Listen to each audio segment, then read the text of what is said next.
सबको संबोधित करने की कृपा करें मान्य बहन जी। बीएसपी के एक चुनावी जनसभा में इकट्ठा हुए पार्टी के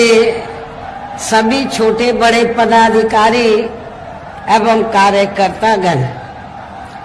आज आप लोग देश में व यहाँ आपके उत्तर प्रदेश स्टेट में भी लोकसभा के लिए हो रहे आम चुनाव में अपनी पार्टी के उम्मीदवारों के समर्थन में मुझे सुनने के लिए यहाँ इकट्ठा हुए हैं, तो उसके लिए मैं आप सभी लोगों का हार्दिक दिल से आभार प्रकट करती हूँ। वैसे आप लोगों को ये मालूम है कि हमारी पार्टी कांग्रेस, बीजेपी व अन्य किसी भी विरोधी पार्टी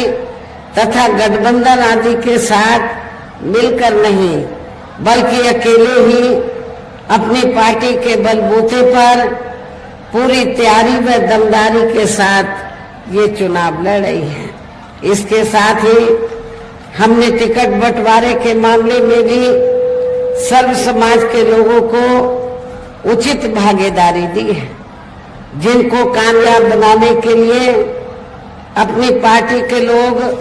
पूरे जी जान से लगे हैं। हालांकि आज यहाँ आपकी इकट्ठा हुई अपार भीड़, खराब मौसम होने के बावजूद भी आज यहाँ आपकी इकट्ठा हुई अपार भीड़ व भीड़ के जबरदस्त जो उसको भी देखकर अब मुझे भी एक काफी हद तक भरोसा हो गया है कि पिछली बार की तरह इस बार भी आप लोग अपने प्रदेश से या लोकसभा चुनाव में अपनी पार्टी का बेहतर रिजल्ट जरूर लाएंगे। इसके लिए अब मैं आप लोगों का ध्यान कुछ जरूरी बातों की तरफ दिलाना चाहती हूँ, और इस संबंध में विशेषकर मैं कांग्रेस, बीजेपी व इनके अन्य सभी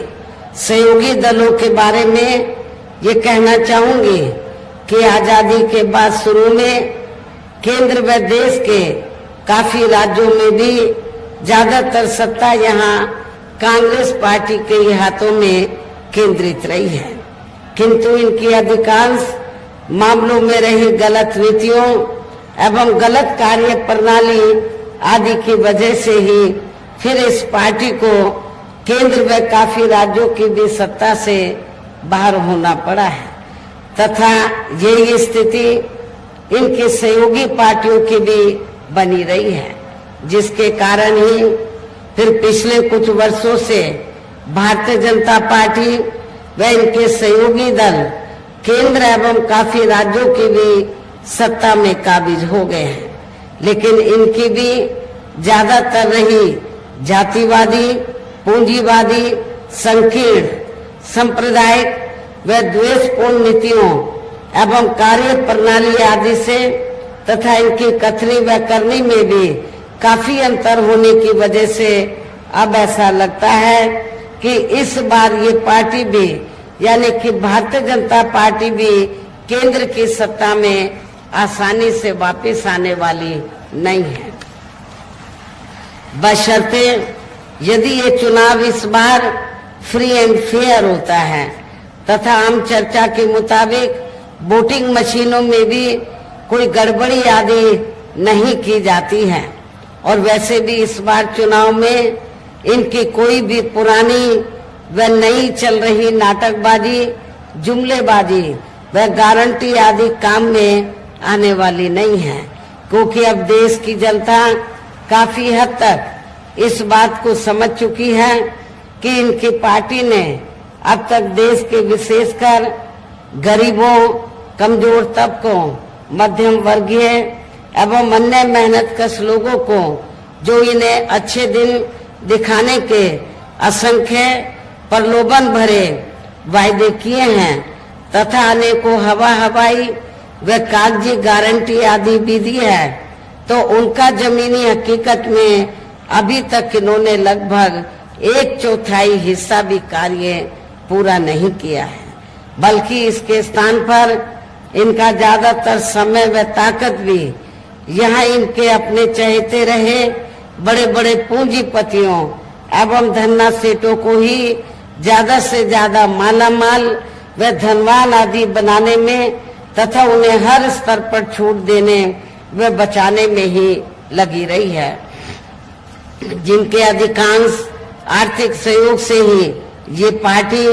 व अन्य पार्टियां भी अपना संगठन चलाती हैं तथा चुनाव आदि भी लड़ाती हैं, जिसका काफी कुछ खुलासा बॉन्ड की आई रिपोर्ट से भी हो जाता है। इस संबंध में वैसे आप लोगों को ये मालूम है कि अभी कुछ दिन पहले माननीय सुप्रीम कोर्ट ने बॉन्ड के मामले में जो रिपोर्ट उजागर की है कि किन किन पार्टियों ने बड़े बड़े पूंजीपतियों व धन्ना सेठों से पैसा लिया है, जो ये रिपोर्ट उजागर की है, तो उस रिपोर्ट के उजागर होने के बाद आप लोगों ने देखा होगा कि जितनी भी पार्टियां हैं तो सभी पार्टियों ने तो बॉन्ड के जरिए तो बड़े बड़े पूंजीपतियों व धन्ना सेठों से पैसा लिया है, लेकिन पूरे देश में बहुजन समाज पार्टी ही अकेली एक ऐसी पार्टी है जिसने बॉन्ड के जरिए किसी भी पूंजीपति से पैसा नहीं लिया है। और आप लोगों को ये मालूम है कि हमारी पार्टी मेंबरशिप के जरिए मेरे जन्मदिन के मौके पर आपसे थोड़ा आर्थिक सहयोग लेकर या थोड़ा और चंदा इकट्ठा करके तो अपने संगठन को चलाती है और चुनाव आदि भी लड़ाती है। दूसरी पार्टियों की तरह बड़े बड़े पूंजीपतियों व धन्ना सेठों से पैसा आदि नहीं लेती है। इसके साथ ही अब ऐसा लगता है कि कांग्रेस पार्टी की तरह ही बीजेपी ने भी केंद्र की तमाम सरकारी जांच एजेंसियों का ज्यादातर राजनीतिकरण ही कर दिया है। इसके अलावा देश के किसान वर्ग भी वर्तमान बीजेपी की सरकार में शुरू से ही अपनी विभिन्न समस्याओं को लेकर काफी ज्यादा दुखी व परेशान रहे हैं और अभी भी हैं, जबकि यूपी में 4 बार हमारी पार्टी की रही सरकार ने इनके हितों का भी हर स्तर पर विशेष ध्यान रखा है। हमने अपनी चारों हुकूमतों में तो चाहे छोटा किसान हो या फिर बड़ा किसान हो, हमने खासकर जो मजला किसान है, छोटा और मजला किसान, तो हमारी पार्टी की सरकार ने किसानों को तो समय से खेती करने के लिए साधन उपलब्ध कराए, सस्ते साधन उपलब्ध कराए और जो भी इनकी फसल हुई उस फसल का भी उचित दाम हमारी पार्टी की सरकार ने अपनी चारों हुकूमतों के दौरान दिया है। इतना ही नहीं बल्कि केंद्र में पूर्व की रही कांग्रेसी सरकार की तरह ही वर्तमान भाजपा सरकार में भी इनकी जातिवादी, हीन, सांप्रदायिक एवं पूंजीवादी सोच व नीतियों के चलते ही पूरे देश में सर्व समाज में से खासकर गरीबों, दलितों, आदिवासियों, पिछड़े वर्गों, मुस्लिम एवं अन्य धार्मिक अल्पसंख्यक समाज के लोगों का भी पूर्ण रूप से विकास व उत्थान आदि नहीं हो सका है। और इस संदर्भ में वैसे आप लोगों को ये मालूम है कि पूरे देश में यहाँ दलितों, आदिवासियों एवं अन्य पिछड़े वर्गों का सरकारी नौकरियों में वर्षों से अधूरा पड़ा आरक्षण का कोटा भी अभी तक पूरा नहीं भरा गया है। विशेषकर एससी व एसटी वर्गों के सरकारी कर्मचारियों का पदोन्नति में आरक्षण भी अब काफी हद तक प्रभावहीन ही बना दिया गया है। और जब समाजवादी पार्टी की यहाँ सरकार थी यूपी में, तो समाजवादी पार्टी की सरकार ने तो इसको यूपी स्टेट में बिल्कुल ही खत्म कर दिया था। साथ ही केंद्र व राज्यों में भी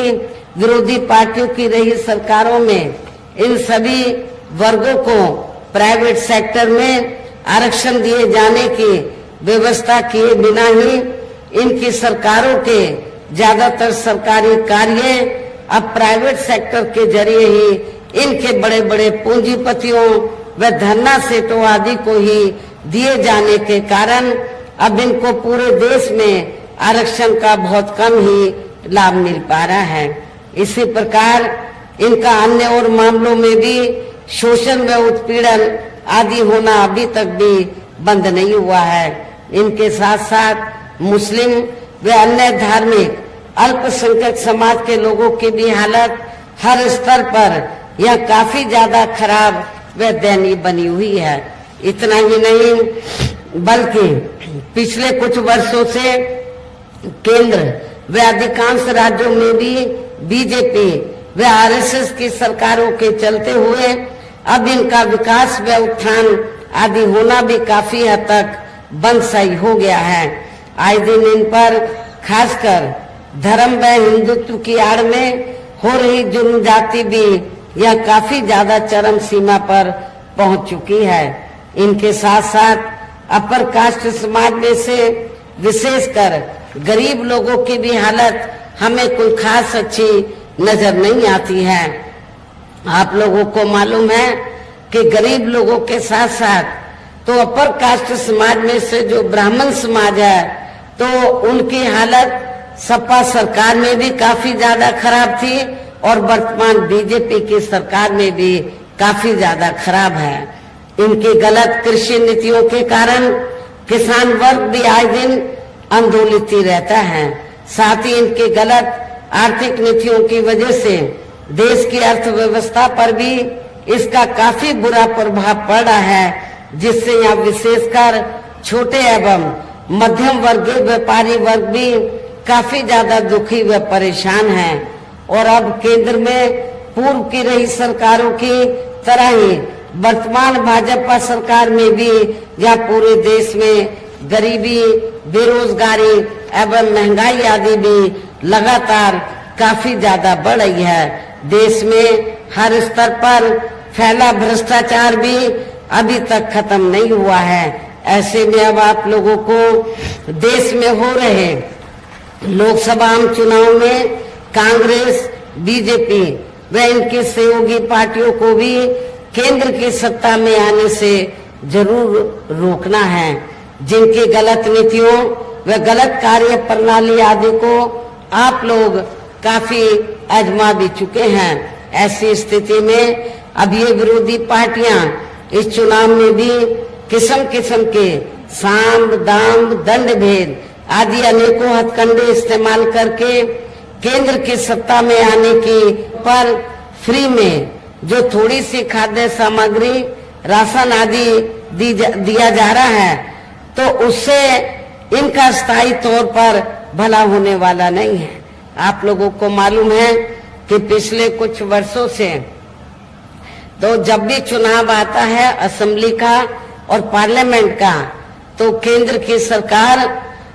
जो गरीब लोग हैं तो इनको फ्री में राशन देने की बात करती है, थोड़ा घना राशन दे देती है। लेकिन इसके बदले में जब इलेक्शन होता है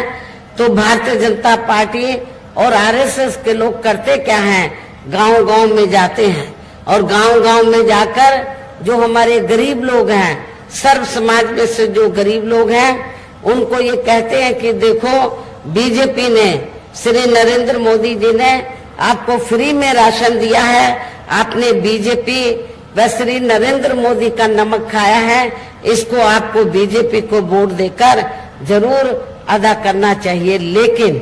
मैं आप लोगों को ये बताना चाहती हूँ इसमें रत्ती भर भी सच्चाई नहीं है, क्योंकि आप लोगों को जो फ्री में राशन दिया जा रहा है ये बीजेपी की मेहरबानी नहीं है, श्री नरेंद्र मोदी जी की मेहरबानी नहीं है। ये अपने जेब से आप लोगों को फ्री में राशन नहीं दे रहे हैं, बल्कि जो टैक्स से आपका पैसा जमा होता है, जनता का पैसा जमा होता है, उस टैक्स के पैसे से ही आप लोगों को फ्री में राशन दिया जाता है। इसलिए आप लोग जो है उनका नमक नहीं खा रहे हैं, अपने टैक्स का नमक खा रहे हैं। इसलिए आप लोगों को इनके बहकावे में कतई भी नहीं आना है। और वैसे भी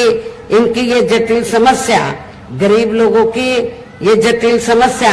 देश में हर हाथ को काम देने से ही केवल दूर हो सकती है, जिसकी तरफ हमारी पार्टी की बनी सरकार विशेष ध्यान देगी। साथ ही देश में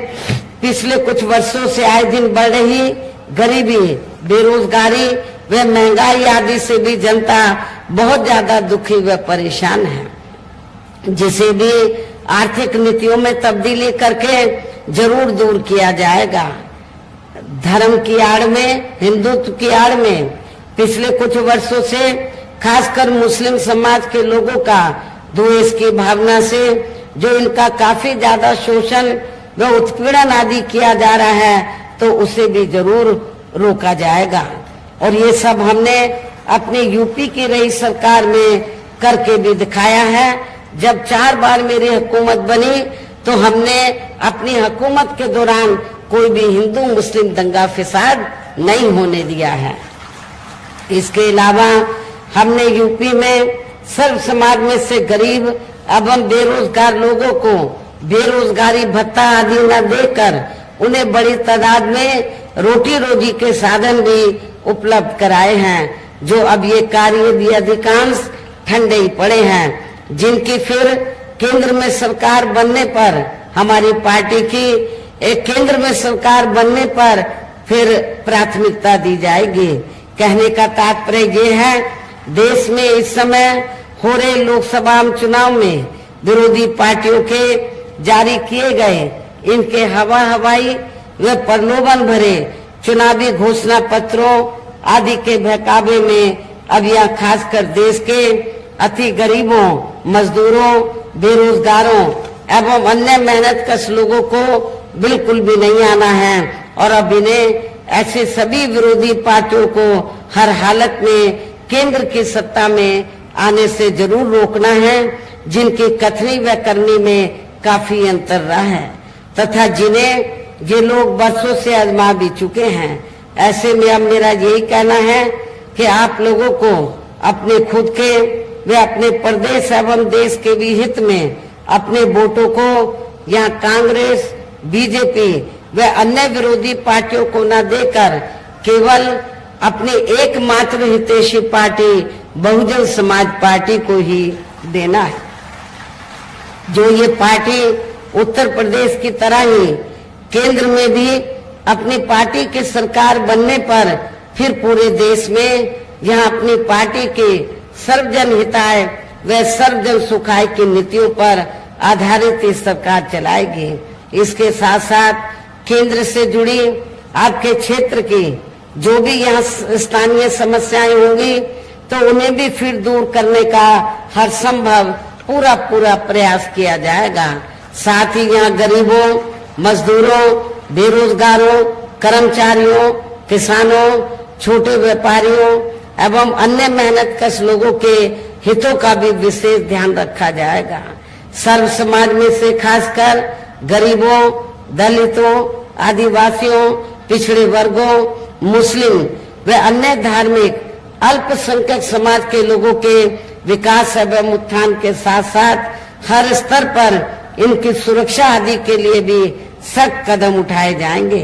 और तभी फिर यहाँ वास्तव में अपने देश के महान संतों, गुरुओं व महापुरुषों में भी विशेषकर महात्मा ज्योतिराव फूले, श्री छत्रपति शाहू जी महाराज, श्री नारायण गुरु,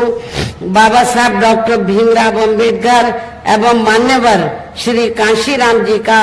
अधूरा रहा सपना जरूर साकार हो सकता है, जिनको यूपी में हमारी पार्टी की रही सरकार द्वारा हर स्तर पर पूरा आदर सम्मान दिया गया है। इन्हीं खास बातों के साथ ही अब मेरा देश व आपके स्टेट के भी हित में, आपके क्षेत्र के भी हित में ये कहना है कि हमारी पार्टी ने यहाँ जिनको भी लोकसभा के लिए चुनाव के मैदान में उतारा है, जो आपके सामने मंच पर मौजूद भी हैं, तो उन्हें आपको जरूर, आप लोगों को जरूर कामयाब बनाना है, जिसके लिए यहाँ पार्टी के सभी स्तर के छोटे बड़े पदाधिकारी एवं कार्यकर्ता गण आदि पूरे जी जान से लगे हैं। और अब अंत में मेरा यही कहना है कि आप लोगों को वोट पड़ने वाले दिन यहाँ बीएसपी के अपने सभी लोकसभा उम्मीदवारों को, आपके क्षेत्र के बीएसपी के अपने सभी लोकसभा उम्मीदवारों को अर्थात श्रावस्ती लोकसभा की सीट से हमने श्री मुईउद्दीन अहमद खान उर्फ हाजी दद्दन खान को हमने चुनाव के मैदान में उतारा है। आप लोगों को ये मालूम है कि यहाँ पर मुस्लिम आबादी काफी ज्यादा है। दलितों के साथ साथ यदि मुस्लिम समाज के लोग अपना वोट नहीं बांटते हैं, एक तरफा बीएसपी के कैंडिडेट को दे देते हैं, तो दलित और पिछड़ों के साथ तो मैं आपको दावे के साथ कह सकती हूँ कि इनको कोई चुनाव जीतने से रोक नहीं सकता है। ये अच्छे वोटों के अंतर से जरूर चुनाव जीतेंगे। बहराइच जो सुरक्षित लोकसभा की सीट है, शुल्क कास्ट में विभिन्न जातियां हैं, हमने यहाँ से श्री ब्रजेश कुमार सोनकर को चुनाव के मैदान में उतारा है। ये पढ़े लिखे आपके साथी हैं, इनको भी आपको कामयाब बनाना है। कैसरगंज लोकसभा की सीट से अपर कास्ट समाज में से खासकर ब्राह्मण समाज से हमने श्री नरेंद्र पांडे को अपना प्रत्याशी बनाया है। गोंडा लोकसभा की सीट से हमने श्री सौरभ कुमार मिश्रा को चुनाव के मैदान में उतारा है। इनकी भी आबादी कैसरगंज गोंडा में ब्राह्मण समाज की आबादी काफी ज्यादा है। यदि ब्राह्मण समाज के लोग अपना वोट बांटने की बजाय बीएसपी के अपने उम्मीदवारों को दे देते हैं, तो फिर ये भी जरूर कामयाब होंगे। आपके इस देवी पाठन मंडल में विधानसभा गैसड़ी में बाई इलेक्शन हो रहा है, तो इस बाई इलेक्शन में हमने मोहम्मद हारिस खान को चुनाव के मैदान में उतारा है। मेरी आप लोगों से पुरजोर अपील है, आप लोगों से यही कहना है कि आप लोगों को वोट पड़ने वाले दिन यहाँ अपनी पार्टी के सभी लोकसभा उम्मीदवारों को बाई इलेक्शन में जो विधानसभा का चुनाव लड़े, उनको भी अपनी पार्टी के हाथी चुनाव चिन्ह के सामने वाले बटन को दबाकर इन सभी प्रत्याशियों को जरूर कामयाब बनाना है। इनको रिकॉर्ड तोड़ वोटों के अंतर से जरूर जिताकर भेजना है। इस खास अपील के साथ ही अब मैं अपनी बात यही समाप्त करती हूँ। जय भीम, जय भारत।